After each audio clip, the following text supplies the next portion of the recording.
Hello, everybody. Welcome to the latest edition of the Post with BP. I'm your host, Billy Parvatam. Folks, I'm so excited to once again be joined by Foul Ball Area podcast co-host Matt Atkins and Trey Lyle. Matt is a associate content writer, and Trey is currently working at CBS Sports Radio Lynchburg. We all know each other because we are proud graduates of the Virginia Tech Polytechnic and State University. We all graduated in the class of 2019, and feels like I've been doing this World Series preview podcast tradition with these guys for the last couple of years. So, Trey, Matt, so good to see you guys. Thanks so much for joining me again. Always good to be on, man. I think we have done this for a couple years in a row now, and you had to throw in our graduation year, making us feel old, man. I went back to homecoming this year, and it's been a long time since we graduated. I can't believe it. Yeah, it feels like yesterday, but come May, it's 5 years since we graduated, Oof. and like Whew. that means it's like approaching our 10-year anniversary of graduating high school, and I'm like, can we stop time? Like, let's go back.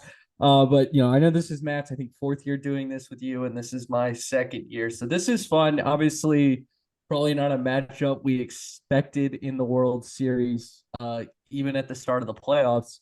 But I think it could deliver some unique storylines.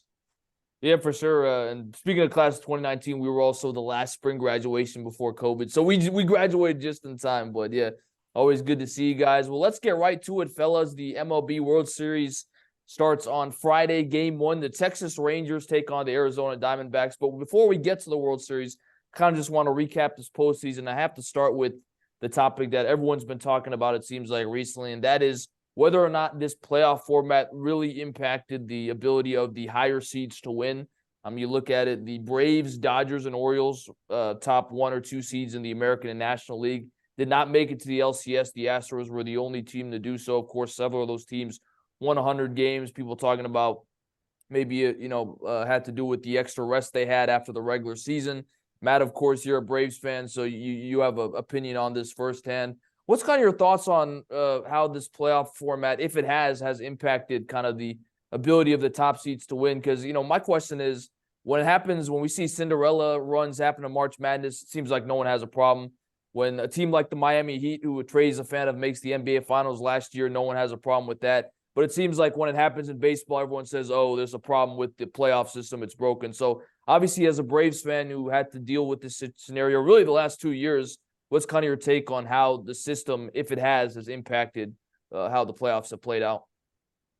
Yeah, I've got a lot of thoughts on this postseason overall, and I've told Trey pretty much everything that I've been thinking uh, throughout the postseason and after the Braves got eliminated. But I guess just the main thing, and with this new playoff format where the top seeds get a bye week, is just, I think the bye week is causing them to lose. I mean, you look at the teams that lost this year, the Orioles, the Braves, and the Dodgers.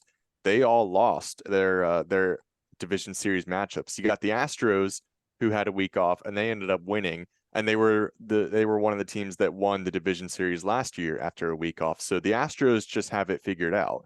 But most teams that have that bye week are losing in their division series matchups, and I think that the bye week is part of the problem, because in any other sport, football, if you have a week off in the first round of the playoffs, that's a huge benefit for you, because football is a very physical, very demanding sport.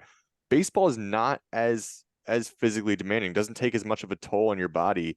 So you don't necessarily, in my opinion, need a week off.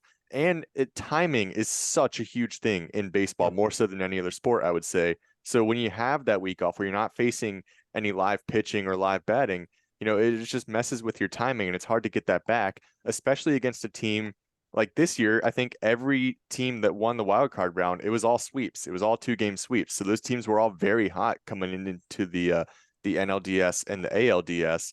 So you got a team like the Braves, who have had a week off. They got to find their timing back, going up against the Phillies, who just won 2 straight games, and they have all this momentum coming into the series. I really think that week off is causing the higher seeded teams to lose these matchups. But Trey, you look at it, I mean, with this World Series now, the MLB is guaranteed to have 9 different champs in 10 years. 14 teams have reached the World Series in that span. So You can make the argument a lot of local fans of their local teams are falling in love with the game again. And you also look at it this year. I mean, the Rangers were basically a top seed. They were tied with the Astros going into the last day of the season. So, I mean, they were basically among this group that we're talking about. So what's kind of your thoughts on how this whole situation has played out?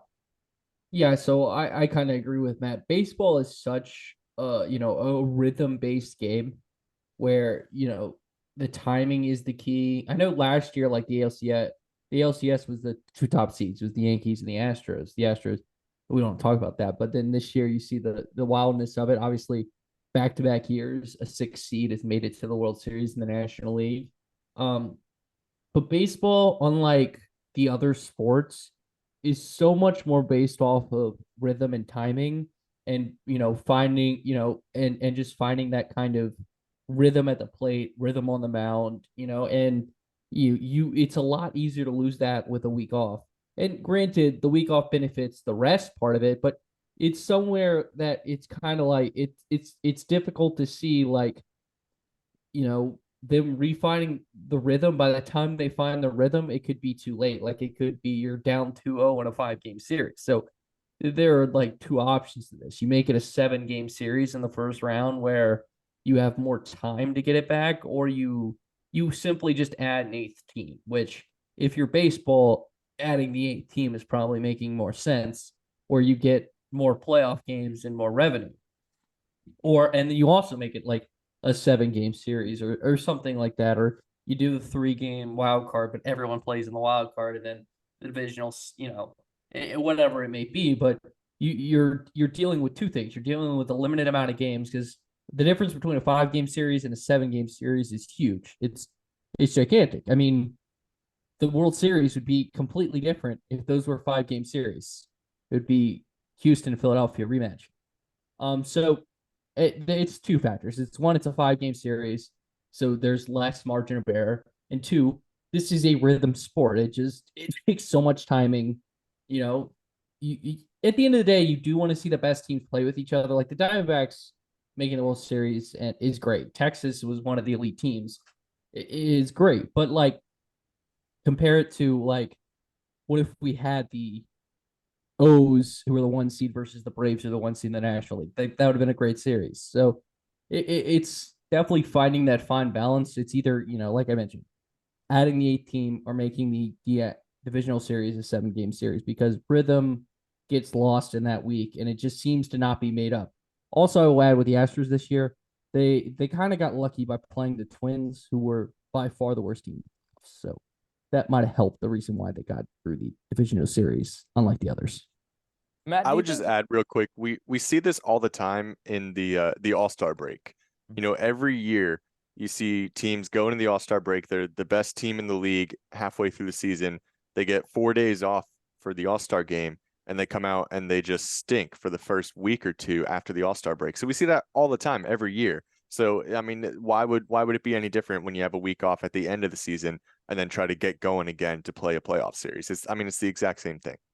Well, I was going to ask you that question, Matt, in terms of, now we have not had a repeat champion in 23 years. The last team to do it was the Yankees in 99 and 2000. Do you think, now granted, this playoff format is a little bit new, so I can't imagine it's the whole reason, but what would you say is kind of the main reason we haven't been able to have a repeat champion in that long? Because it's the longest streak currently in any professional sport. Yeah, I mean, I think, first of all, I think that's a great thing. I mean, I like seeing dynasties in some sports. It's exciting, but it's also exciting when you have parity and any team can win any given year. So I like seeing different teams win. And we have had a lot of teams, the Red Sox have won 4 World Series since 2004. We had the Giants win 3 World Series earlier in the 2010s. So we have had teams that have had, not quite a dynasty, but they've had a lot of success in years close together. But I like seeing different champions every year. I think it's good for the sport. Every team has a chance to succeed, a chance to win. It's just, I mean, there's probably a lot of factors to go into. It's hard to keep a team together. I mean, a lot of the times, plus you see these teams that go into the postseason in the World Series. A lot of it is because of acquisitions they made at the trade deadline, and then those players usually don't end up sticking around. You go out and get a reliever at the trade deadline, you have them for half a year, and they lead you to that World Series title. and then they end up leaving for another team in free agency. So I think that's probably a big part of it, but also just keeping a team together as a whole. I mean, you look at the Braves, they won in 2021, and then they let Freddie Freeman go in over the offseason. He went to sign with the Dodgers. It's just hard to keep a team together. And it's just really, I mean, winning is really hard in any sport, but especially in baseball. So to be a back-to-back champion, it's just a really difficult thing to do. I wanted to ask you guys about a few teams that, either had high expectations and didn't make the playoffs, or teams that obviously flamed out in the playoffs.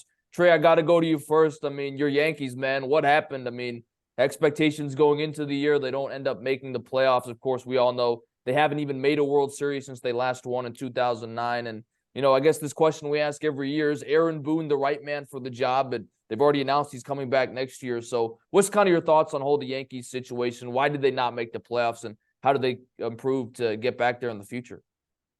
They couldn't hit. This lineup has been too inconsistent for the last 5 years. They are wasting the best offensive player in baseball in Aaron Judge. Like, if you look at his numbers when he was hurt and you put it out towards a season, like, he still would have hit 60-1. So if Aaron Judge is healthy this year, the Yankees probably do what they did last year and they make the playoffs because Aaron Judge is Aaron Judge. But Carlos Rodon was hurt most of the year. That didn't hit. Like, this roster is very flawed. It is a power-only roster that strikes out a lot. It has been that way. It has maybe the best pitcher and best hitter in baseball and still can't win. So it's simply, I don't blame Aaron Boone. This is the first time he missed the playoffs as a manager. The man that should be fired is Brian Cashman, because if there was a different Steinbrenner at the top, let's just put it this way, Brian Cashman lost his job a long time ago. Like, Brian Cashman is resting on the laurels of having 4 Hall of Fame players as a core, essentially. And, whip-de-dee, I was not in high school yet the last time the Yankees were in the World Series. So I think leadership needs to be changed. Like, if it's any other organization in baseball, they changed the leadership for not this success. So it seems like they're bringing everyone back. And I'm just like, well, it's until they, like, I trust Aaron Boone. I think he's actually a pretty good manager considering, like, the constant injuries he's dealt with at his time, the fact that he's only missed the playoffs once. Like, the guy seems to know what he's doing, and I think Boone's a decent manager. He shouldn't get the blame for this, for having a crap roster dealt to him. Like, I think it's Cashman, and it's the organizational structure of the front office that is, if you look at Houston, you look at Texas, you look at, Arizona, Atlanta, Philadelphia, to some degree, they win in multiple ways.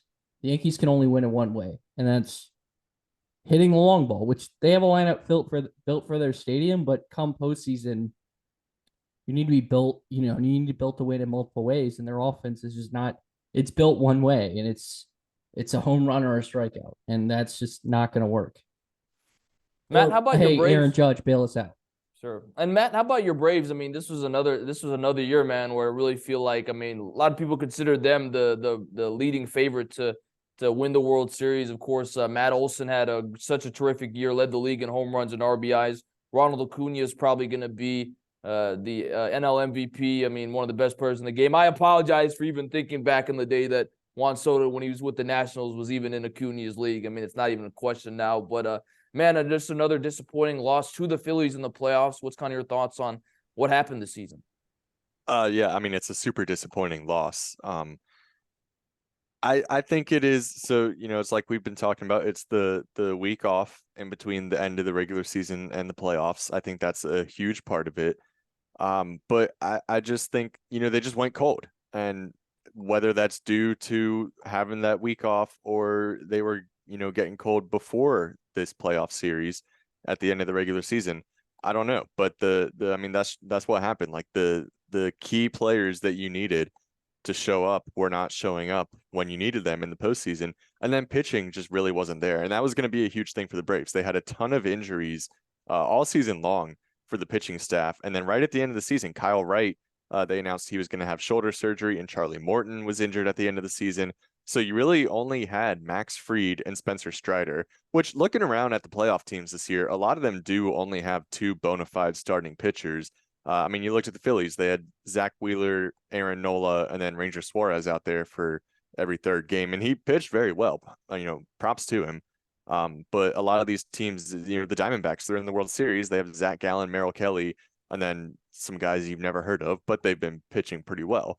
For the Braves, they had Fried, Strider, and then they threw Bryce Elder out there, and he had 2.5 good innings, and then things fell apart for him in Game 3 in Philadelphia and ended up getting shelled by the Phillies. So the starting pitching was a huge weakness for the Braves going into this playoff series against the Phillies. And I think that's definitely something that they need to look at over the offseason, bring in a top tier starting pitcher, because Max Fried is Cy Young caliber when he's healthy.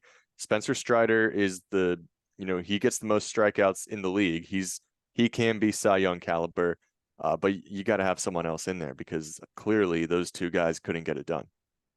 Trey, how about a team that you know well, being in the same division as the Yankees? That's the Rays. I mean, this is a team, since they made that World Series in 2020, they've either lost in the division series or they've lost in the wild card series a few times. I mean, I know we always talk about, well, given that market, they don't get any fans, which, by the way, was embarrassing in the playoffs. They had no fans, but they've got these exciting young players, Wander Franco, Randy Arozarena, but it seems like really since that one run, they haven't been able to have a lot of success since Kevin Cash took out Blake Snell in that Game 5 against the Dodgers. I mean, what's kind of your take on why they haven't been able to get it done in the postseason? Well, will they have Wander Franco for a while? That is true. Yeah. I could make a joke there, but I won't. For you, Billy, I won't. But yeah, I don't know. Tampa is built, a really good team, and they built smartly.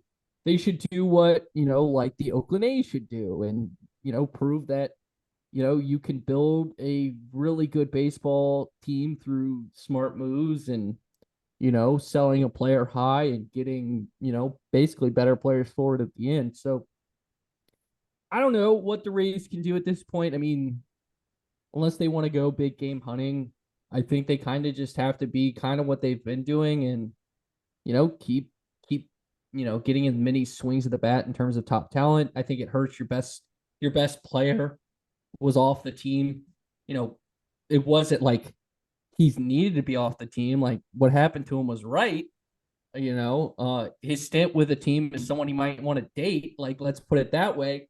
But thank you. But so that hurts when you lose your best player. Like, that always hurts. And with Tampa, like, they're always, punching above their weight class. And so, like, yes, it's kind of sucks that they haven't broken through, but also they have such a narrow window to win the World Series with what they have that you kind of, I think they deserve a lot more breaks than, most teams. And then, Matt, I mean, I feel like I ask you about this team every year on the podcast, but the Dodgers, I mean, another 100-win season, and then they get swept by the Diamondbacks in the NLDS. What's kind of been your take? Because, again, I mean, this is a team that has consistently put up the payroll, the players every year to compete, and it kind of feels like it's been underwhelming, the fact that they only won one World Series, which you give them a lot of credit. They won it during the 2020 season, COVID, biggest playoff format ever, but you really feel like they should have won at least one more since then. Do you think Dave Roberts, potentially his job is in jeopardy here with another early playoff loss? I don't think so. And I got to say, I'm glad that you give them credit for that 2020 World Series, because a lot of people, like to put an asterisk next to there, say it was, a Mickey Mouse World Series. But no, it was the toughest playoff field ever, because they had to go through the most rounds that any World Series winning team did to win the championship. But yeah, I mean, they've just had a couple of disappointing exits since then. I think that, again, the timing, you look at their best players in Mookie Betts and Freddie Freeman, they were ice cold during that series against the Diamondbacks. They could not hit anything in that series. So that was really disappointing. And, I've told this to Trey a couple times, but I think that there's a huge difference between regular season baseball and playoff baseball. And I might sound just like a salty Braves fan because my team lost and they were the best team in the regular What? season. You're But not. but there is a huge difference in the regular season and the postseason. And I think that we need to recognize more the achievements of teams in the regular season. Because if you have the best record at the end of 162 games, you're clearly the best team in baseball that year. The postseason does not determine the best team in baseball. It just determines who can win a tournament at the end of the year. So, yeah, that's what we put all the emphasis on. That's how we determine a champion every year. But the Dodgers still have a really good team because they're always one of the best records at the end of 162 games. So they're clearly one of the best teams in baseball. I don't know what it is once they get into the postseason, but they're like the two seasons are completely different. And I do think that we need to give more weight to the regular season. I could be baseball purist and say just get rid of playoffs completely, have the NL best team and the best team in the AL go straight to the World Series. I'm not that extreme.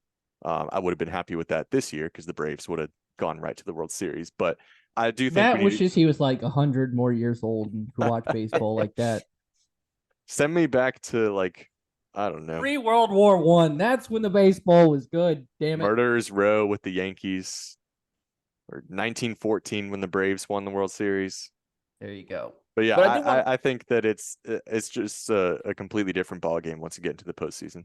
But I did want to ask you both of you guys this question because the pitch clock, I mean, this was the first year we saw it in effect. Trey, I'll go to you first. I thought, by the way, I didn't really notice the difference in the playoffs. I thought the playoffs were still as dramatic. It felt like every pitch kind of had its own weight. The pressure was building. So I thought it was a success, obviously, in the regular season, making games more watchable, cutting it down to what, 2 hours, 45 minutes was the average. And then I didn't really see a difference in the playoffs. What are your thoughts on how the pitch clock was implemented in year one? Yeah, so I was afraid the high leverage moment would kind of go away. Like, honestly, like you go back and I think it's going to go down as my favorite baseball moment, if you want to say, of the season. But it's that last at bat between Ohtani and Trout in the World Baseball Classic final. Like, that was so incredible. And every pitch, and it didn't have a pitch clock. So it built and built and built. And we go back to the other night, like, that game was in hand against, but like the moment of, between, Philadelphia and Arizona, like if Philadelphia gets someone on, they get Kyle Schwarber up, and Kyle Schwarber is Kyle Schwarber. So you definitely felt the suspense in those moments, and it just made the game more watchable. Like, I saw someone tweet like, man, this baseball game feels long, but it's still under 3 hours. That's a really good thing. Like, baseball ran efficiently this year, and I honestly watched more games this year than granted, it was the first year I didn't use maybe some services and actually bought season league pass, uh but it allowed me to watch more games, and you weren't like, I didn't go to a game this year, but it felt like for a fan, like it made more sense at night. So this was really a win for baseball, getting the pitch clock in. Like, I think it worked effectively. It exceeded my expectations of what it was going to be, and yeah, I'm glad they did it. Rob Manfred, you know what, Rob Manfred, I still think you're awful and a terrible commissioner, but you finally did something right. Matt, I know you're probably the biggest baseball traditionalist, purist, whatever you want to call it, out of the three of us, but were you at least happy with how the pitch clock was implemented this season? Yeah, I liked it actually a lot more than I thought I would. I think it made One of the us. game a little One of us. a little more watchable on TV. I thought maybe they should do away with it in the postseason, let those moments breathe a little more, have a little more drama to them. But I feel like it has been fine so far. I haven't wanted any of that. I feel like we've gotten all the drama that we need in the postseason with the pitch clock. And I didn't mind it during the regular season. I thought it was fine. I went to 2 games this year and I didn't really notice that much of a difference. I know that's the thing a lot of people have been worried about, is going to the game and, getting up to go get a hot dog or a beer and missing 2 innings. coming back and 2 innings have gone by, whereas normally you could do that in the same inning. I didn't really have that experience. I don't know if the games that I went to were just longer or what, but I didn't really feel like that was a big issue for me when I was at a game in person. So I really was a lot happier with the pitch clock than I expected to be. Well, I think we all agree there. Well, let's get right to it, fellas. We're 25 minutes into the podcast, and we finally talk about the 2023 World Series, the Texas Rangers and the Arizona Diamondbacks. Game 1 on Friday night. Wanted to read a couple of notes about the series overall, and then we can kind of get into a discussion. First of all, if you're a betting guy, the Rangers are currently minus 180 to win the World Series going in. I think it's incredible that both of these teams lost 100 games 2 years ago in 2021 and now find themselves in the Fall Classic. This is the third World Series to feature 2 wildcard teams after 2002 and 2014. 174 combined regular season wins, the fewest in a World Series matchup aside from a shortened season in MLB history. The Rangers have never won a World Series. The D-backs last won in 2001 against the Yankees.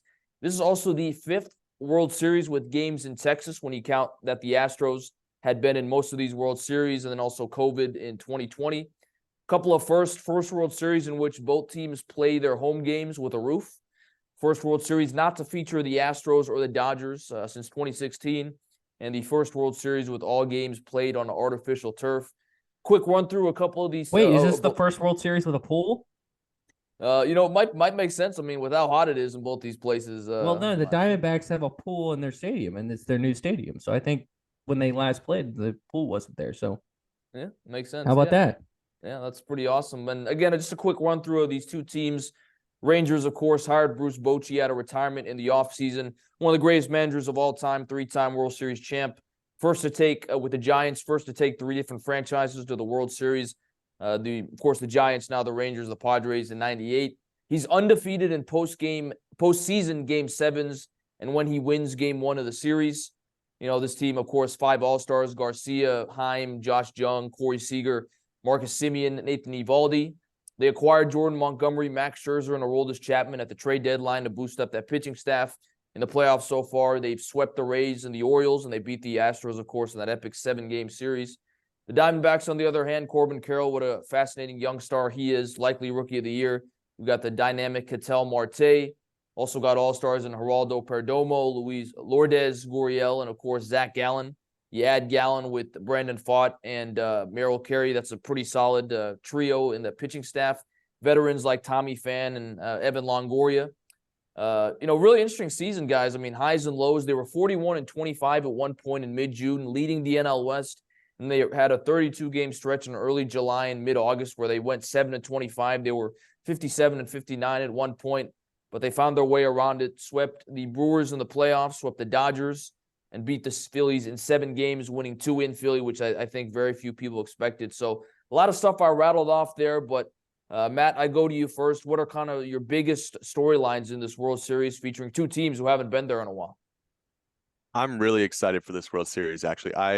I think this is a really interesting matchup. If you really look at it, and if you've been paying attention this postseason, and if you look at the teams that are playing, this is a really exciting series. There's a lot of good players, a lot of young stars. You got Adolis Garcia, you got Corbin Carroll, who, as you mentioned, is probably going to win Rookie of the Year in the National League. You have 2 of the best pitchers in the National League with Zach Gallen and Merrill Kelly. You have great pitchers with the Rangers with Nathan Eovaldi and Jordan Montgomery, who was acquired at the trade deadline, as you mentioned. You have Max Scherzer, who hasn't been great for them this postseason, but he's still Max Scherzer. And anytime he takes the mound in the playoffs, it's must-watch TV. I'm really excited for this World Series. And I know since the Diamondbacks won the NLCS just last night, there's been this narrative that, TV ratings are going to be terrible for this World Series. It's not exciting. It's boring. I think fans got to make up their mind, because if every World Series is the Dodgers and the Astros, or the Yankees and the Dodgers, or the Red Sox and the Cardinals, one of those big legacy teams, if every World Series features them, then people say that's boring because it's always the same teams. So now here we get a World Series with 2 teams that haven't been in it in a while, one team that's never won the World Series, and people say, oh, well, that's a boring World Series because no one cares about those teams. You got to make up your mind. Like, do you want parity, or do you want the legacy teams to be in the World Series all the time. Me personally, I like the parity. I like seeing teams that have had less historical success get a chance to either win another championship or win their first championship. I think it's really exciting. It's also two of the biggest markets in the country in Dallas, Fort Worth, and Phoenix. Those are actually two of the biggest markets in the country. So I think when we say that it's going to have low ratings, that might be a little bit of East Coast bias because those are really big metropolitan areas. I think it's going to be a really exciting series. I personally don't care about TV ratings because I'm going to watch it regardless. But it's just you look at the players that are involved in this series, and especially coming off of his ALCS MVP for performance against the Astros, Garcia is going to be the player to watch, I think. Yeah, Trey, of course, Yeah. what are some of your biggest storylines in the series? I did want to add, of course, the D-backs have Virginia Tech Hokie Joe Mantiply in their bullpen. And then personally, the Rangers have McLean High School alum Josh Spores, who I saw pitch against my high school, Marshall High School, when I was there during that time. So that's pretty cool for me to see a guy who I saw in high school all of a sudden on the World Series. But Trey, what are some of your big storylines in this series? I thought about this. Like, if Max Scherzer is a key, underrated, Jacob deGrom could get a ring with ironically being hurt in the most Jacob deGrom way. But Max Scherzer delivering this would be the Rangers' first World Series, right? Off the top of my head, Yep. right? Yeah. Okay. So if he delivers another team their first World Series or is a part of it, obviously he probably won't have the role he had with Washington. Does he go down as the best pitcher of the generation? Like, that is the one thing that came to my mind first. And I know it's kind of no one's talking about it, but there is an argument because you could argue he was maybe even better in the postseason than both Verlander and Kershaw. I mean, it's three. It's Scherzer, Verlander, and Kershaw. Like, those are the three. Like, Kershaw might be the best regular season one, but it would be interesting. Like, Verlander obviously has two, but it's with the Astros. But like, if Scherzer, let's say it works out, he starts Game 7 again, and he pitched okay in this past Game 7. Let's say he wins another Game 7. He delivers two teams their first World Series by starting Game 7. That's,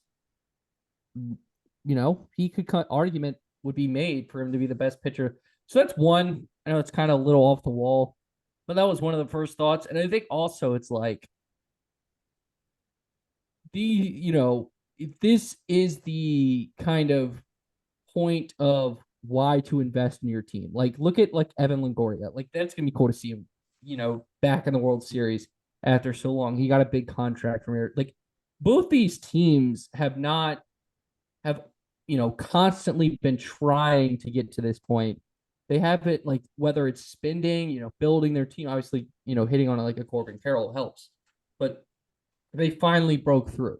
So these are teams that have been trying to win and just haven't been for the last decade, but they finally broke through by making the right moves, like getting a Nathan Eovaldi, Zach Gallen being so phenomenal. Obviously, getting Marte, like a 16-game hitting streak in the playoffs is truly unprecedented in times like this. So those are probably the two. It's like the process of, of how these teams got here. And then obviously I think the legacy aspect with Scherzer could be something that no one is talking about, but you could definitely see, let's say it's even if he wins just the clinching game, like it's a sweep and he wins Game 4 for them or whatever. I don't know how they're going to pitch it.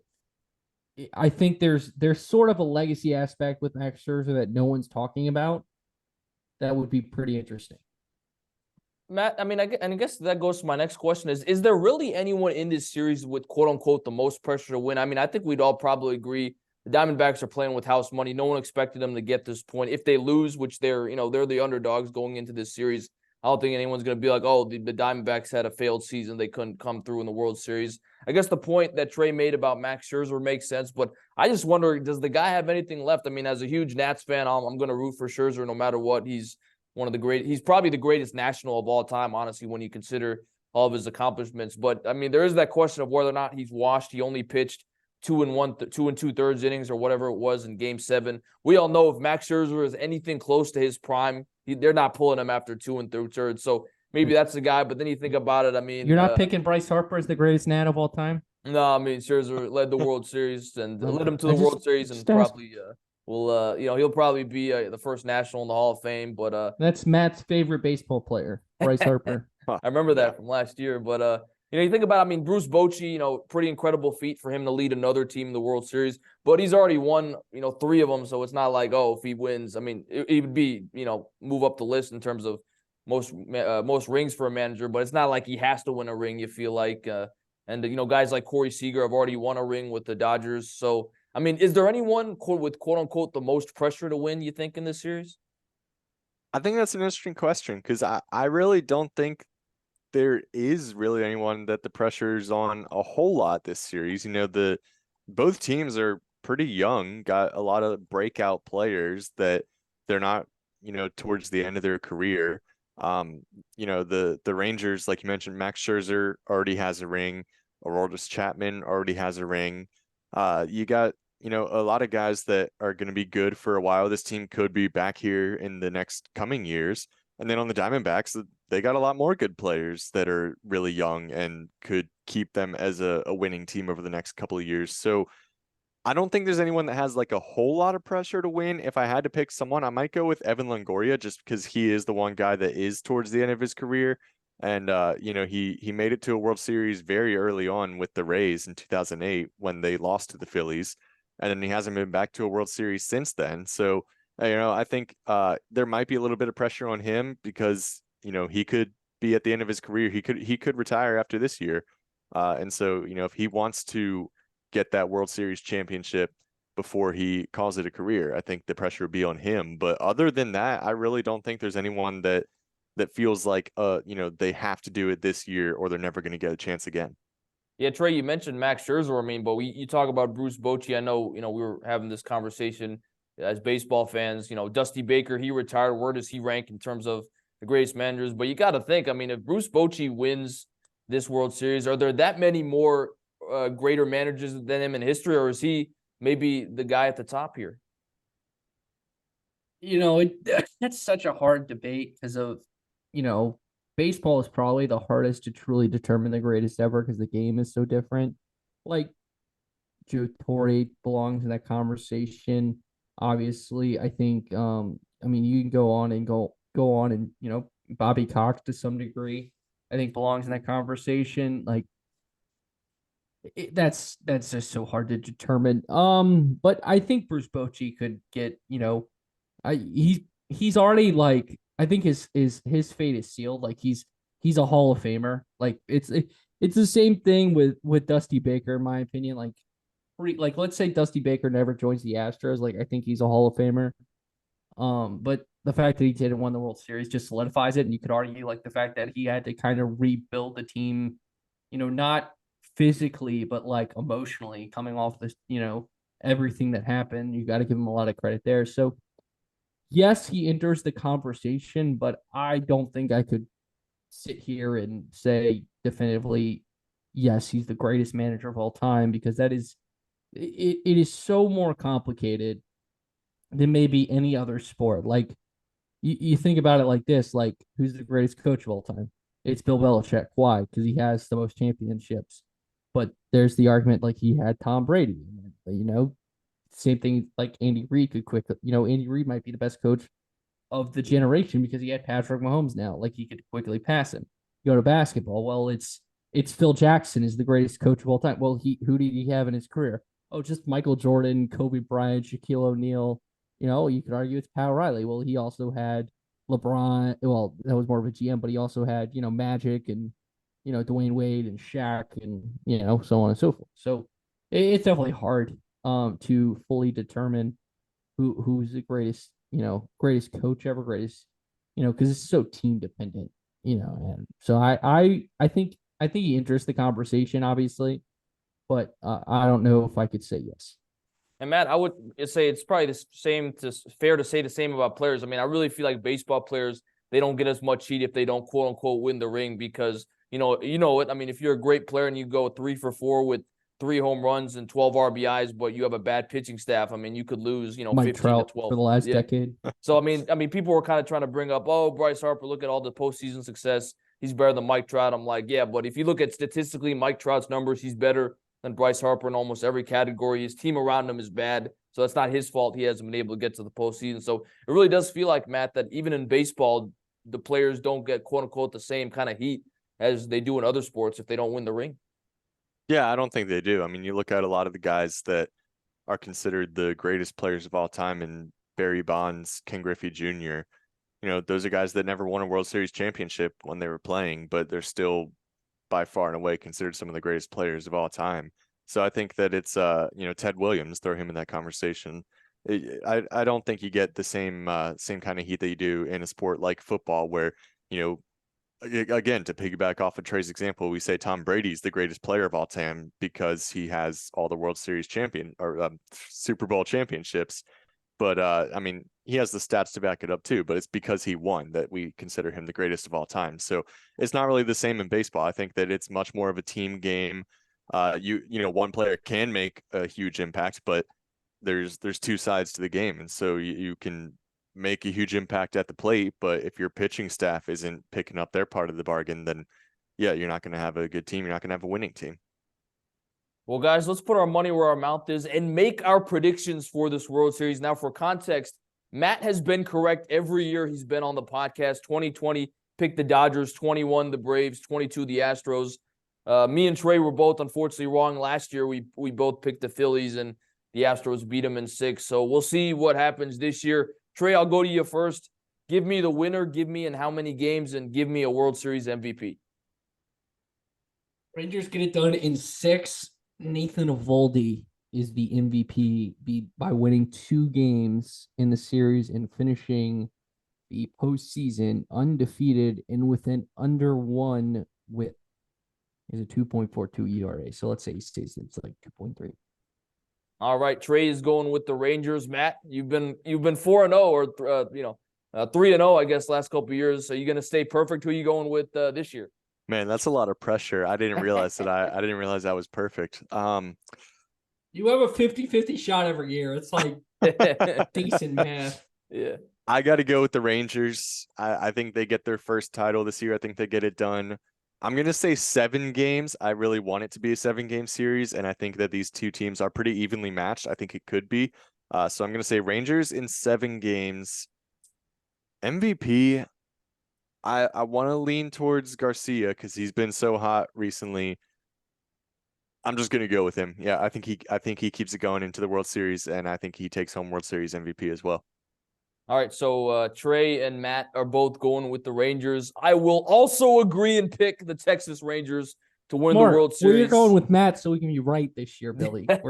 There we go. Well, now we're going to have the Diamondbacks win it because we all picked the Rangers. Yeah, for sure. I just think on paper they're the better team. They're coming in. I think they've been motivated all year. They really should have won the division. They were leading most of the year. Finished as a wild card. They've really blown through this playoffs. I think they'll get it done in 6 games because I think the D-backs will find a way to win 2 games in Arizona. But I'm going with the Rangers in 6. And my MVP is Corey Seager. I'm going with the guy that has the most experience in the playoffs. He's been there. He's won already a World Series. I think Corey's going to step up to the plate and have a big World Series. So I'm going with the Rangers. But there you go. All 3 of us are picking the Rangers to win the World Series. Both me and Trey are picking them in 6. Matt is going the distance in 7. But we can all agree it's going to be a great World Series and very excited to watch what happens. Well, guys, a great discussion on the World Series. Before we close out the podcast, I wanted to transition to a couple of the big offseason topics that are coming up here as we approach the end of the baseball season. I guess the biggest question, of course, I'll go to both of you guys on this. Matt, I'll start with you first. Shohei Ohtani. I mean, here's a guy that, of course, we haven't seen a guy like him since Babe Ruth, a guy who could pitch, a guy who can hit. There's a lot of questions on what he will do. I believe he is going to have Tommy John surgery soon, if he didn't have it already, which will forbid him from pitching next year, but he'll still be able to hit. But, of course, people have talked about, he's going to get paid $500 million, maybe more, $607 million, I should say, not a billion, but close to $1 billion as far as I'm concerned. A lot of money. A lot of money.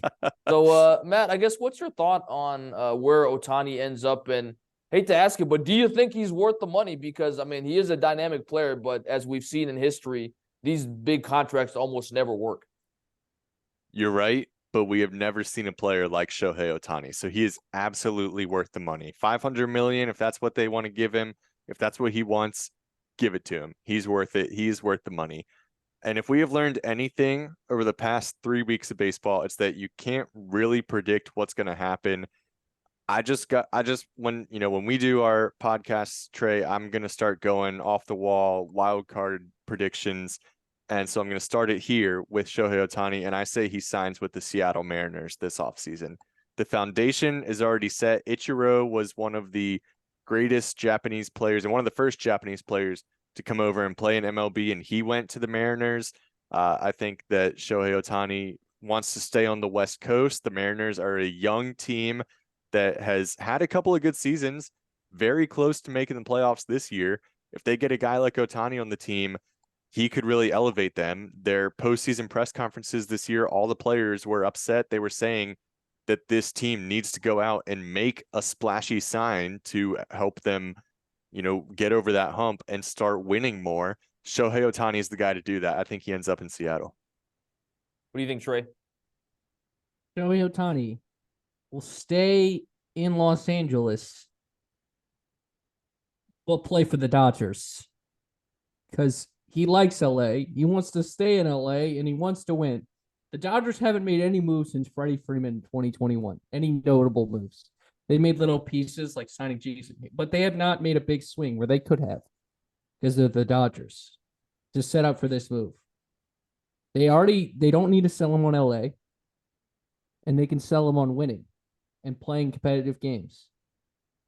Shohei Ohtani needs to be, honestly, like baseball needs to step in and be smart here. And be like, hey, Shohei, you need to go to a major team. And I don't think he'll go to the Yankees because I don't think he wants to go to the East Coast. And I don't think he'll go to Boston because that's on the East Coast. And like you said, he wants to win. And he wants that too. That's why he wouldn't go to the Red Sox. So that's why he wouldn't go to the Red Sox. That's what you were thinking there, Matthew. Yeah, that's it. Because the Yankees at least make the playoffs. And so he'll go to the Dodgers. I think I'm gonna go with Trey. I agree. I think that Shohei is gonna go to the Dodgers. Stays in LA. He's still got the ability to travel to Japan more easily. And I think the Dodgers are kind of desperate to make a big splash and try to get back to the World Series. So can't wait for the Magic Johnson to tweet about it. Yeah. So we're going with Ohtani to go to the Dodgers. Me and Trey.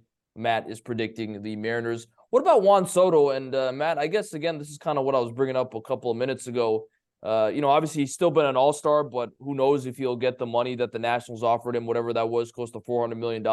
I know this might be a little bit of my Nats fan bias here, but I honestly think if you look at it, I think the Nats won the trade. I mean, you look at what they got some young prospects, CJ Abrams, Mackenzie Gore, two guys who really, I think, made big strides this year. Another guy, James Wood, who's supposed to be one of their best prospects in the minor leagues. Again, we talk about it. I mean, these big contracts almost never work out.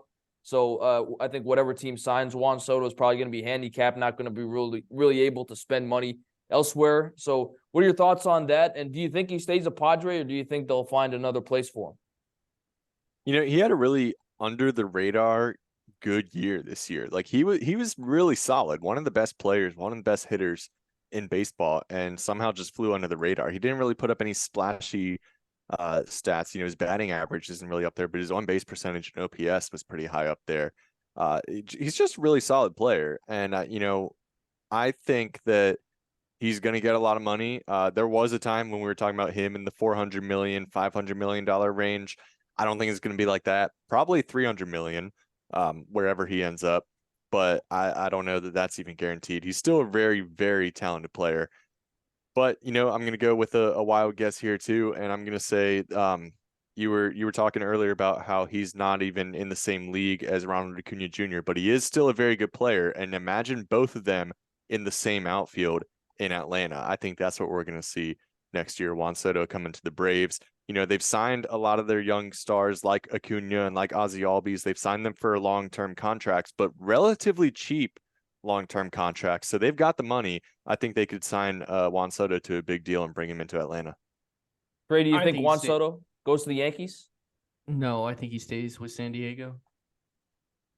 They're not going to sign a right fielder. They have a freak of a right. They have the best right fielder in baseball. Line. The Braves, right? No, the Yankees. Mm. What are your thoughts though on the trade? I mean, do you think, I mean, Juan Soto still is a good player, but do you think, given the history of long contracts, the prospects the Nats got, do you think they won the trade? Now that you have a year or so to look back on it. We'll see, because if the Padres, let's say Juan Soto stays and the Padres win a World Series, unless the Nats win another, like I would say the Padres won the World Series. It that's the weird thing about it. Like, you know, we now have time. The Dodgers clearly won the Mookie Betts trade because one, the Red Sox, they gave up nothing, it turned out to be, and the Dodgers won a World Series with Mookie Betts. But I think some of these things take time. Like if the Padres never win the World Series and one of these prospects hits for the Nats, then yeah, the Nats won this, and the Nats won the trade. But you know, if the O's were guaranteed a World Series by trading Jackson Holiday, I think they would do it. But they're not. That's why they won't trade Jackson Holiday. So I think that's ultimately the factor, is like it's a wait and see kind of game. Like the fact that they got the CS last year is good, but like they need to win a World Series with him. If he goes, like if he is now part of this team in the future, then yes, the Nats win the trade. But if they win a World Series, then it's different. And Matt, a big picture question is, do you think this D-backs run could kind of inspire other teams to maybe, quote unquote, go for it instead of maybe selling closer to the trade deadline? I mean, we talked about it. The D-backs had their stretch, but they were able to, eke into the playoffs, and here they are on the World Series. Do you think this might inspire other teams if, hey, we're kind of on the fence, we're maybe a few games out the playoffs, but hey, the D-backs made the playoffs, winning 84 games, and they made a run all the way to the World Series, maybe even won it, depending on how this series plays out. Do you think that could maybe inspire other teams to say, you know what, we're a few games out, let's stick with our pieces, let's try to trade for a big piece instead of selling and try to make a run at the Fall Classic? It has to, right? I mean, it's a really inspirational season they've had, and if you're a team that really wants to win, and I think there may be some teams out there that don't want to win, then I think you look at the Diamondbacks and you say it can be done. They went out there, they were struggling in July after having a really good first half of the season, but they went out at the deadline. They got Paul Sewald, who has been arguably the most influential player on the team for them recently, and it's clearly paid off. They're going to the World Series, so it's got to be inspirational to other teams that are in a similar position where they're struggling, could be out of the race. They could sell easily and try to rebuild for next year, or they could go all in, and it definitely proves that it can be done. I wanted to ask you guys both this question. Way too early 2024 World Series prediction. Trey, I'll go to you first. Give me a way too early prediction, then maybe also give me a team that may not make the World Series, but could make a run, a team that we're not even thinking about, at least even to the playoffs, or could make a drastic improvement over this year. I'll say the drastic improvement team. I'm going to take the layup and say the St. Louis Cardinals, because they were never, ever, ever, ever, ever, ever this bad. So I will take the layup and say the Cardinals. I will go with the World Series prediction at the beginning of this playoffs. It will be the one that Matt will cry to at night. The Atlanta Braves taking on the Baltimore Orioles. All right, and Matt, how about you? A World Series, way too early World Series 2024 prediction, and maybe a team we could watch out for that can make a drastic improvement next year? I'm going to agree with Trey on the World Series prediction. I'll go Braves Orioles also. The Orioles all year long, they were the best team in the American League, and then we got to the postseason and it was just all these young players who had no playoff experience, and they got they got swept. And I think that now they have one postseason series under their belt. They're going to get Jackson Holiday in there next year. Yeah, that's what I was about to say. And I think that even though they only played 3 playoff games, it's enough that they've been there. They know what to expect now. So you put them in the playoffs next year, I think that they're going to be able to make a run, and we could see an Orioles Braves World Series. I hope we see that. That would be very exciting for me. A team that we could see a bounce back or surprise successful year next year. I'm going to go with the Cincinnati Reds. Ellie De La Cruz is one of the most electric young stars in baseball, and you get a full season of him with the Reds. They were pretty good this year at times. It looked like they were going to hang in the NL Central race for a little bit, but I think you get a full season of Ellie De La Cruz in Cincinnati, and I think we're going to see a good Reds team next year. I agree with you guys on one part of the way too early World Series prediction. I'll pick the Braves. I think, on talent, they've got the best team, and you never know if they can add another piece, how that might impact the dynamic here. And I'm going to go with the Seattle Mariners in the AL. I mean, this is a team that, we talked about last year. They lost in a very competitive sweep to the Houston Astros. This year had to battle with Houston to kind of get into the playoffs. They just missed. They've got Julio Rodriguez, who is another dynamic star, guys like Cal Raleigh. I think that's a dynamic young team and who knows? I mean, if they had Shohei Ohtani, I mean, they're, I think, right in the thick of things. So I'm going the Mariners and the Braves for the way too early prediction. And this is going to be a little biased, but for the team that's going to improve, the Washington Nationals. But hear me out. I just think you picked the Nationals. What? Billy Parvatam picked the Nationals as the team to bounce back? Well, I'm just going to say, yeah, but look, I am shocked. Yeah, I mean, look, they won 71 games this year, which I think was a drastic, 16-game improvement. I don't think anyone expected them to improve that dramatically. They've got a lot of young guys. C.J. Abrams, second in the NL in stolen bases behind Ronald Acuna Jr. They've got a really good pitching rotation led by, I think, two young stars, Mackenzie Gore, Josiah Gray. You also got Keibert Ruiz, who they've linked up to a long-term extension behind the plate. So I don't know. I mean, Matt, you follow the Nats, I think, a little more closely being a Braves fan. But again, I'm not saying they're going to win the World Series or make the playoffs even, but 71 wins. I mean, the D-backs made the playoffs at 84 wins. I don't think it's that crazy to say they could, improve 10 games and maybe make some noise. Although the division is tough, they do play in a really tough division. So I think that would be probably right now the biggest barrier in terms of trying to make a playoff run. At what point next year, or do you think it's a guarantee that we see Dylan Cruz in the major leagues next year? I'd probably say sometime June, July. I think if he's really lighting it up, I think that they'll be facing a lot of fan pressure to call him up. And I think at some point, most of the big name prospects they have, we'll probably see him at least by the September 1st call up. But I think Dylan Cruz, if he's doing well, I think it'll be similar to Juan Soto. We could see him in late June, early July. Yeah, I think I could see that. I could see them having a pretty good year next year. I don't know that they'll make it to the playoffs because, like you just said, it is a really tough division. You got obviously the Braves and the Phillies. I don't know that the Mets are going to be too competitive next year. But you got the Braves, Phillies, and the Marlins who made the playoffs this year as well. So it is a really tough division. But I could see the Nationals making an improvement next year. And Trey, you're not picking your Yankees to make the playoffs, it sounds like, or are you? I didn't say they wouldn't make the playoffs. You just said pick a team that bounce back, and I went with the layup. The Cardinals were awful last year. We'll see. I'm at wait and see with this team. They're in the best division in baseball, so they need to improve. So I'm wait and see with this team after this year. I'm definitely at wait and see, but probably come next year, I'm like, they're going to win the World Series. Let's do this. So, but right now, I'm waiting to see after this year. Well, that's definitely a great discussion there. To close out the podcast, guys, I wanted to ask this question as we're close to an hour, and it's always fun talking with you guys. It feels like the time just flies by. But, in baseball, there's all these unbreakable records I can think of, quote unquote unbreakable. I mean, Cy Young, 511 wins, Cal Ripken Jr., 2,632. Ted Williams had the last 400 batting average season. Johnny Vandermeer, 2 straight no-hitters. I mean, there's so many. Joe DiMaggio, of course, the 56-game hitting streak. I guess my question is, of all those records, and maybe there's even one that I didn't mention, Matt, I'll go to you first. Is there one that really stands out as to like, man, I think this is the most impressive unbreakable record? There's no even shot that this ever gets broken. Yeah, it's one that flies under the radar that you didn't mention. I actually have to look it up to see the exact numbers, but Oral Hershiser's scoreless innings pitched streak, 59 consecutive scoreless innings in 1988 for the Los Angeles Dodgers.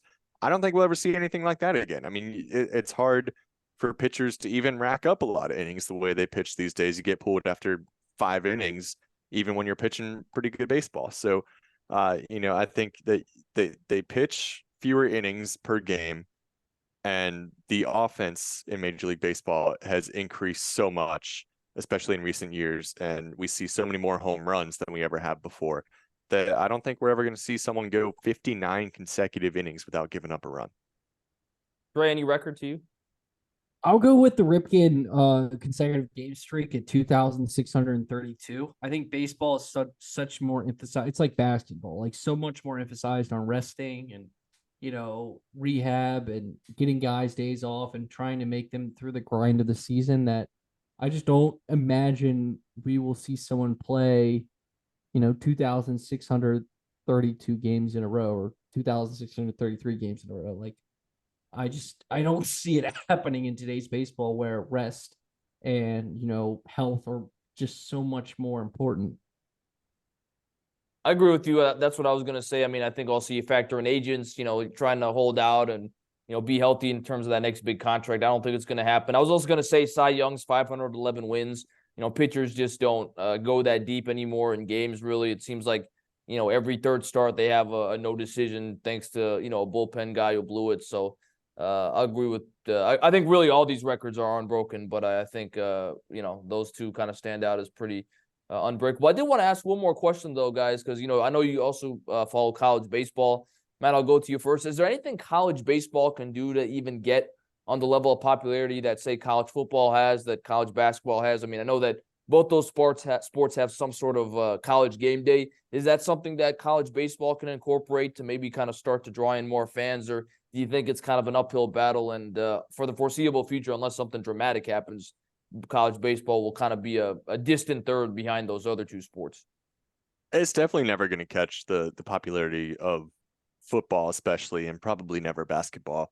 But I have had that thought before that a college game day focused on baseball would be pretty exciting. I mean, it would have to be on probably ESPNU or not the main ESPN channel, but throw it on ESPNU, send them to Vanderbilt, Ole Miss, Arkansas, Arizona, USC, some of those schools that are like really Virginia good. Tech. Virginia Tech, hey, come down to Blacksburg. Set it up outside the baseball stadium, get a small crowd behind them, do a little broadcast. I think that would be a really exciting way to build a little bit more excitement around the game, build a little bit more of a fan base if you put it on TV, once a week. Highlight the marquee matchups, the three-day weekend series. I think that would be really, really fun. I've thought about that a couple times. I don't know that we'll ever see anything like that, but it's definitely something that could be done and would be really fun to watch for the diehard baseball fans, and I think it would draw in a lot more casual fans as well. Ray, what do One you think? thing that I was gonna say, yeah, I don't think it'll reach it, but I think that's a really good idea. But one thing they do, ESPN does do, is they call it squeeze play. It's during the regionals when they're all going on, and it's basically college baseball, NFL red zone mixed together. Like they flip from game to game. They'll show highlights. They show the key leverage moments. So I really much enjoyed that. Like I'd watch the Tech regional, obviously by itself, but then I could watch squeeze. Like if my team's not in it, like I'd rather watch squeeze play than like one game and then see the highlights from the others. And I can watch that. And if I'm watching something else at the same time, it's natural to kind of, you could follow along as you go. So I think that's something that they've gotten creative with. And maybe because it's typically just an ESPN Plus thing and you have to have a subscription, like not a lot of people, like I stumbled across it. I didn't know it was. And then I think I told, I remember texting Matt about it and he's like, I didn't know. And I was like, hey, watch it like this. and so I think there are aspects to it. Like college baseball is kind of an underrated sport because it has like the college football environments, especially depending on the school you go to, and more offense. So it's a lot of fun baseball. Yeah, certainly a great topic, and I think something that will have to be dissected further. But guys, thank you so much for joining me. I mean, I really feel like this is a year tradition. I know we text throughout the year, but this is, I think, really the only time of the year that we kind of get to hop on a Zoom and be able to chat virtually face to face. So always great talking to you guys, and we'll see if Matt's correct for the fourth straight year. If he's wrong, then me and Trey rode him. Wrong. But yeah, it's always a pleasure, guys, and always excited to chat the World Series with you guys. Yes, sir. I Always a had good fun. time. Didn't mean to interrupt you, Trey. I was Always just a saying, good yes, time. sir. I had fun. Looking forward to the World Series. This should be a good one. I'm excited. For sure. Well, thank you Baseball. so much to my fellow compadres in the class of 2019 at Virginia Tech, Matt Atkins and Trey Lyle, for joining me on the latest edition of the Post with BP. This will also be a crossover episode with their baseball podcast, Foul Ball Area Podcast. So that will also be posted on their platforms as well, where you can check it out. This has been the latest edition of the Post with BP and the Foul Ball Area Podcast. I'm your host, Billy Parvatam. Thanks so much to everybody for joining us. Enjoy the World Series, and we'll see you next time.